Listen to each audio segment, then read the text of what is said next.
그 이튿날에는 명절에 온 큰 무리가 예수께서 예루살렘으로 오신다는 것을 듣고 종려나무 가지를 가지고 맞으러 나가 외치되 호산나 찬송하리로다. 주의 이름으로 오시느니 곧 이스라엘의 왕이시여. 예수는 한 어린 나귀를 보고 타시니 이는 기록된 바 시온 딸아 두려워하지 말라. 보라, 너의 왕이 나귀 새끼를 타고 오신다 함과 같더라. 제자들은 처음에 이 일을 깨닫지 못하였다가 예수께서 영광을 얻으신 후에야 이것이 예수께 대하여 기록된 것임과 사람들이 예수께 이같이 한 것임이 생각났더라. 나사로를 무덤에서 불러내어 죽은 자 가운데서 살리실 때에 함께 있던 무리가 증언한지라. 이에 무리가 예수를 맞으면 이 표적 행하심을 들었음이로라. 바리새인들이 서로 말하되 볼지어다, 너희 하는 일이 쓸데없다. 보라, 온 세상이 그를 따르는도다. 종려나무 가지를 흔들면서 예수님을 환영했습니다. 요한복음 12장 13절에 보니까 그때의 광경이 잘 묘사되어 있습니다.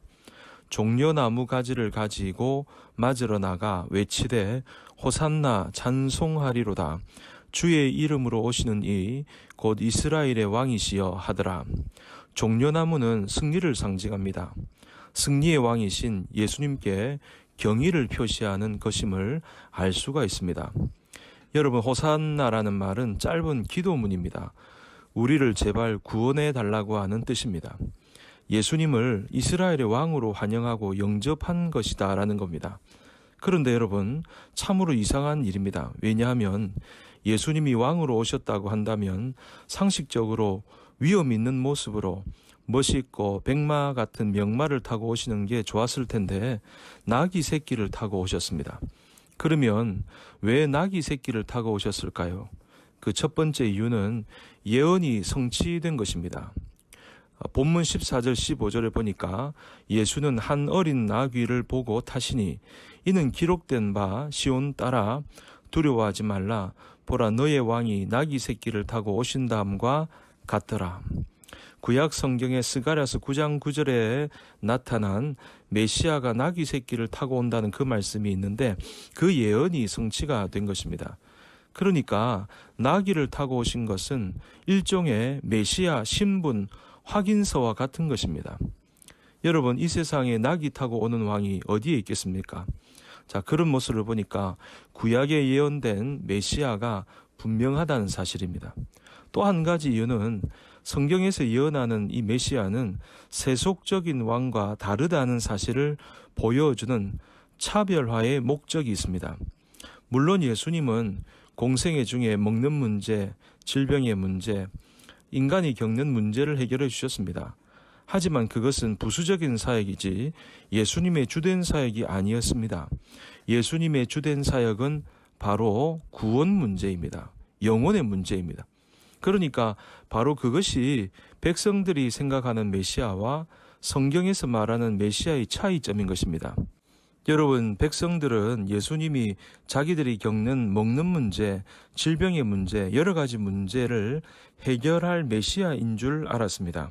그런데 시간이 가면 갈수록 자기들이 생각하는 왕이 아닌 것입니다. 예수님이 체포되고 채찍에 맞으시고 십자가에 달려 죽으시는 그 과정을 쭉 보면서 자기들이 생각하는 왕이 아닌 것을 보고 실망을 한 것입니다. 그래서 돌변해서 예수님을 저주하기까지 한 것입니다.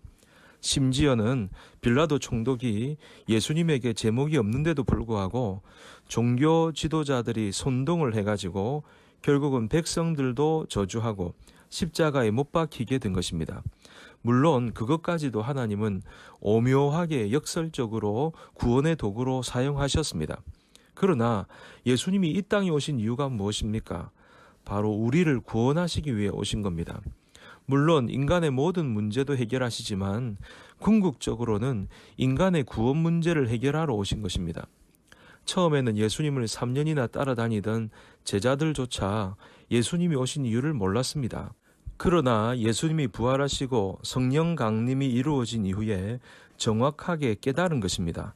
요한복음 12장 16절에 보니까 제자들은 처음에 이 일을 깨닫지 못하였다가 예수께서 영광을 얻으신 후에야 이것이 예수께 대하여 기록된 것임과 사람들이 예수께 이같이 한 것임이 생각났더라. 무슨 이야기입니까? 제자들이 이제 깨닫고 나서야 아하, 그래서 예수님이 그때 나귀를 타고 오셨구나 라고 깨달았다는 겁니다. 군중은 세속적인 왕을 기대했지만 예수님은 영적인 왕입니다. 우리를 죄와 사망에서 구원해 주시는 구원자이십니다. 그러니까 예수님이 예루살렘으로 나귀를 타고 들어가신 것은 이 세상의 왕과는 다르다는 것을 보여주기 위함입니다. 그래서 화려한 왕의 모습이 아니라 차별화된 모습으로 나귀를 타고 오셨고 십자가에 못 박혀 죽으셨습니다. 세상 사람들은 이해를 못했지만 여기에 놀라운 구원의 비밀이 있는 것입니다. 여러분 잘 생각해 보십시오. 우리 인생 가운데 최대의 문제가 무엇입니까? 생명의 문제, 사망의 문제 아닙니까? 이 죽음의 문제보다 더 큰 문제가 어디 있습니까? 그런데 예수님이 그 문제를 해결해 주러 오신 겁니다. 그러므로 우리가 예수 믿는 목적, 최우선 순위는 죄에서 구원받는 것이고 사망에서 구원받는 것입니다. 영생을 얻는 것입니다. 그러므로 여러분, 예수 믿고 우리가 얻는 영생과 천국은 이 세상과 비교할 수 없는 놀라운 축복입니다. 그러니 예수님이 나귀를 타고 입성을 하신 이유는 이 세상의 왕과는 다르다는 것을 보여주기 위함입니다. 이 세상의 왕은 군중들이 원하는 무언가를 해결해 주기를 원하지만 또 백성들이 그걸 원하지만 예수님은 인간의 영생의 문제, 구원의 문제를 해결해 주시기 위해 이 땅에 오셨다는 사실입니다. 이 세상의 왕과는 다름을 보여주기 위해 나귀 타고 오신 겁니다. 예수님은 구원의 문제를 해결하기 위한 메시아 구세주라는 사실입니다. 부디 이 진리를 잘 깨닫고 구원의 확신으로 기뻐하시기를 주님 이름으로 축복합니다.